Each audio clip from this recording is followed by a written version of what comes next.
3. All right, and if we were snipped a little bit there going into part 2, just try to connect those two as best you can, or keep playing the ending yourself.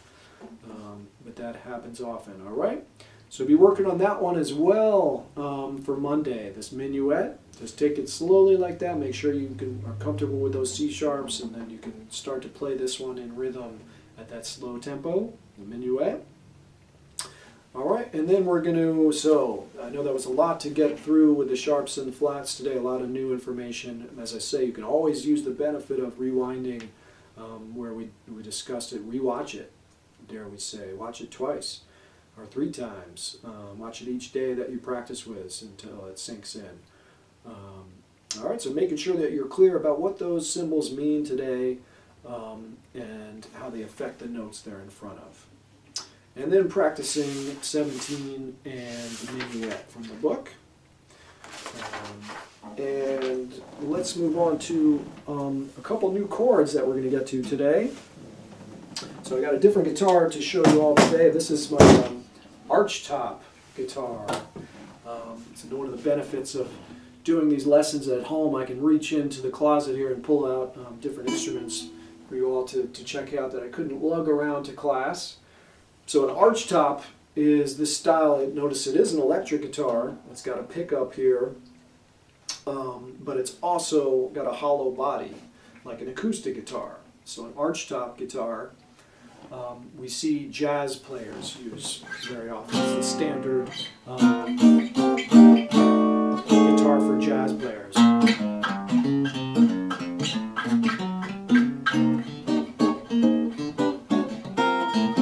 It's not plugged in at the moment, I'm just playing it acoustically.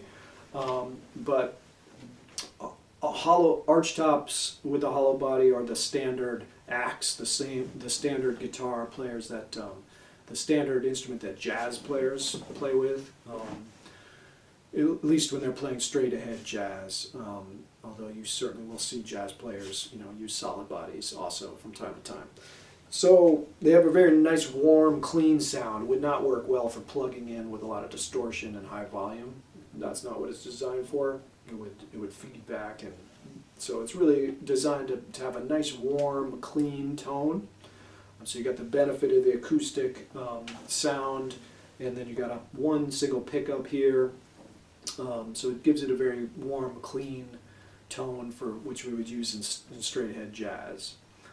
But they're beautifully made guitars. The reason they're called an archtop is that the top has an arch to it. It's hand carved, looks more like a violin top, or a cello or a viola.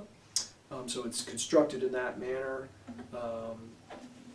So known as an archtop or a hollow body. They come in different thicknesses, but this is a big 17-inch fully hollow body design. But that's known as an archtop. So you'll see players using those a lot. One thing I did not mention as you guys are preparing to write the concert papers, make sure you're clear on what a bass is. I meant to actually pull out the bass today or last week, which I didn't get to, but make sure that you understand that a bass is a different instrument than a guitar, right? So you'll see in at least 2 of the concert videos, the Jeff Beck, there's a young, very young, phenom, virtuoso young lady playing the bass. It was incredible for her. She's a teenager. At that time that was made. Tal Wilkenfield is her name. But she's playing a bass, not a guitar. So the biggest difference is there's 4 strings on the bass. It's an octave lower. So the notes are the same, E, A, D, G, as the same as our low 4 strings on the guitar, but it's an octave lower, and the biggest difference is a totally different role in the band. The bass player is laying down the grooves on the low end, and then the guitar is playing chords on top of that and soloing on top of that. So it's really a totally different role in the band. So we think of it really as a different instrument, even though it is a bass guitar, is what we would call that, or an electric bass. Also in the Stevie Ray Vaughan video, you'll see he's got a bass player in his band. Most bands do have a bass player. And it looks like a guitar from 20 rows back in the audience. You may think that's another guitar player. That is the bass player. So make sure you're clear about that when you're writing your papers. It's a different role in the band, a different musical function, although they do look the same from far away. If you held it up close, it's a much longer neck, and there's only 4 strings, usually on an electric bass. They also have the upright acoustic basses that you'll see jazz players use, those huge things that you'll see people carrying around New York City on the subway. You think, what in the world what instrument is that he's carrying around? That's a bass. So you see them in the orchestra, the big upright bass. So those are the double basses. And then the bass guitar, the electric bass, which resembles the body style of an electric guitar, was really only introduced in the 1950s. So it's an electric bass, but it is a different role in the band. The same notes and register as the upright acoustic double bass, but an electric guitar version, or an electric bass version. So I don't want to hear you writing about the fact that there's, thinking that that's young lady in Jeff Beck's band was another guitar player. That's a bass player. Okay. I'll try to pull out a bass before the semester's over so that you can see. I'll show you my bass and you can see the difference, hear a little bit of it. But make sure you're clear on that difference. Alright, so we got a new chord song today. This will be up on course materials in Blackboard. We're going to play a little bit of Hey Jude. Many of you will recognize this song, one of the classics by the Beatles. All right, so you probably will recognize this, one of the, a masterpiece written by the Beatles back in the 1960s. We're just going to be learning the outro to this song. There's a lot of piano chords on the verses that we, won't be able to get to. So this is the big kind of sing-along outro, the na-na-na-na part on the ending. So the first chord that we're going to the first new chord that we're going to learn is the E chord. Many of you have played this E chord if you've played some guitar before this semester. But for those of you that are new to it, take a look at this handout on course materials, or you can pause it there on the screen. It's this grid here, E. So if we just say the letter name, we know that's E major. So pause it there, and while you work out the grid, we'll talk you through it here. So the second finger on the 5th string, 2nd fret. 3rd finger on the 4th string, 2nd fret. And then the 1st finger on the 3rd string, 1st fret. And that's it. You're going to strum all 6 strings on this one. That's the E chord. Make sure you're up on those fingertips so you can hear all 6 notes clearly. And as we know by now, there's 6 notes in the chord. But how many different notes are there? That's right, there are 3 different notes in the chord, the root, 3rd, and 5th. And then there, in this case, we've got an E here, an E here on the 4th string, and an E on the 1st string. So the root is actually tripled in this chord. So only 3 different notes, a root, 3rd, and a 5th. So that's the E chord. Make sure you get that. So take the hand off, and then try to find it again as fast as you can. Do that a bunch of times until you memorize the shape of it. So as we know, these chords will need to be memorized. These 2 new ones today. The only way to play a chord in an actual song in rhythm is to have it memorized. So take it off a few times, find it again, memorize the shape of it. That's our E. And it's an E major chord. If it was E minor, just say E, that implies E major. And then take a look at the next new chord we're going to learn today, and that's A. So that's the next grid there. So again, you can pause that on the screen while you work it out, or take a look at this handout under course materials. That's A. I'll talk you through that one. 5th string open, which is A, and then these are all on the same fret. All on the 2nd fret, 1st finger, 4th string, 2nd fret. 2nd finger, middle finger on the 3rd string, 2nd fret, and then the 3rd finger on the 2nd string, 2nd fret. So you you got to kind of find a way to crunch all 3 fingers into the same fret. They're overlapping each other a little bit, but all 3 fingers are on that same fret. And then the first string has to be open too, so make sure that's not muted like this. You can hear all 5 of those clearly. So test yourself with the pick. I can hear all 5 notes clearly on that one. That's A major, A. If we just say A, we know it's A major. So same thing on that one. Take the hand all the way off. Find it again. Take the hand all the way off. Find it again. That's going to be our A major. Take the hand off. Find it again. Etc. until you know. And then try switching back and forth between the E and the A. Let's do that now. So make the E chord. As soon as you got it, you found it, it sounds clear, then switch to A. Make sure that one sounds clear, you got it. And then back. Before we get to the actual strum rhythm, the main thing today is just getting these chords for Monday so you know the E and the A. And we'll put it together into a rhythm.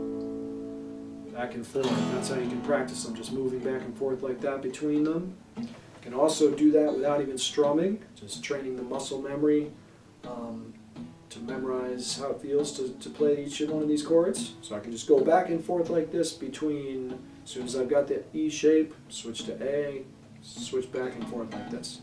The 2 more are the most common chords that we ever play on guitar, E and A. You'll hear and use these all the time as a guitar player. And then the actual song we're going to learn, we already know the D chord, and that's going to be in this one as well. So it's only going to use those 4 chords for this outro of the Beatles. Hey Jude. They play the song actually in F, a half step higher. Hey Jude, right, it's in that key.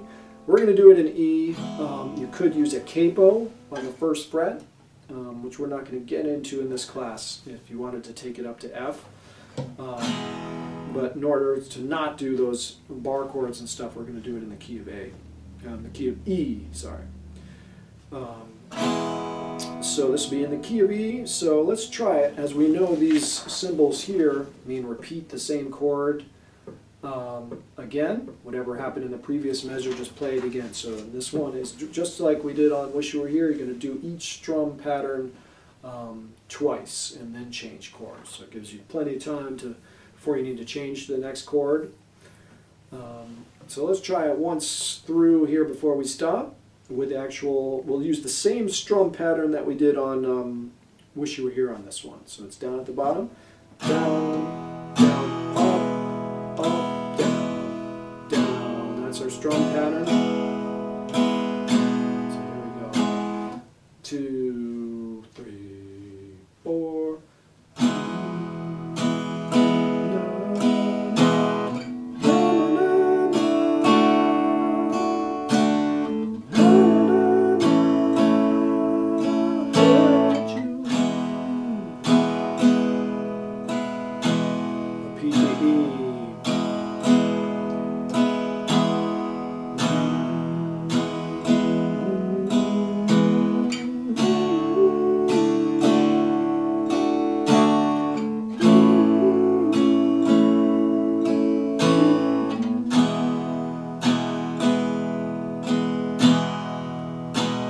So I'm going to amend this one. We should actually only do the strumming 1 measure each on this one. So I'll rewrite that for Monday. But just do the 1 measure of E, and then 1 measure D, 1 measure of A, and then 2 measures of E.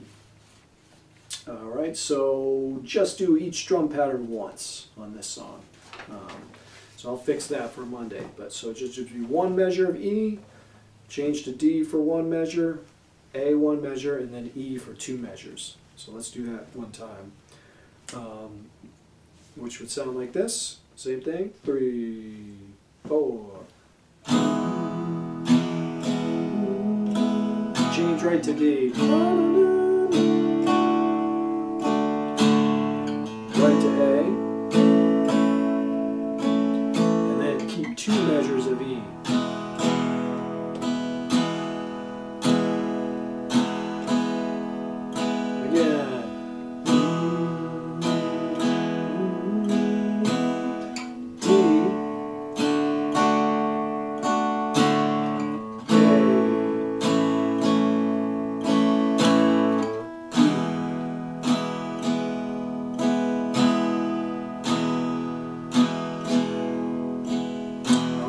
sure to listen to the real song, Hey Jude by the Beatles, one of the great, popular songs of all time.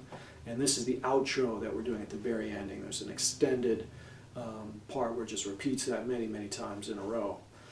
All right, so it'll take you a while to get the E's and A's are new for you. Obviously, you won't be able to get them in rhythm like we just did yet, but start to memorize those E's to A's so that you can change the chords without a huge pause between them. All right, so get the E and the A down for Monday, as well as the 2 new sharp exercises from the book, the minuet and exercise 17. And then be working on those concert papers, right? So those will be due on Monday, so I look forward to reading your concert papers. Make sure they're as well written as you can, right? Really take the time to do a good job. 3 pages. It is 20% of your grade. So take your time. It should be a good, easy way to boost your grade if you fulfill the requirements of the assignment, which should be doable for everybody. And watching the video, do the best you can on those. Really take the necessary time to fulfill the length requirements and everything else that we talked about. Make it as good as you can, a full 3 pages. Look forward to reading those on Monday. So, and do be practicing these songs that we covered today from the book and the new chord songs. And continue to be safe, and I will see you on Monday. All right, take care.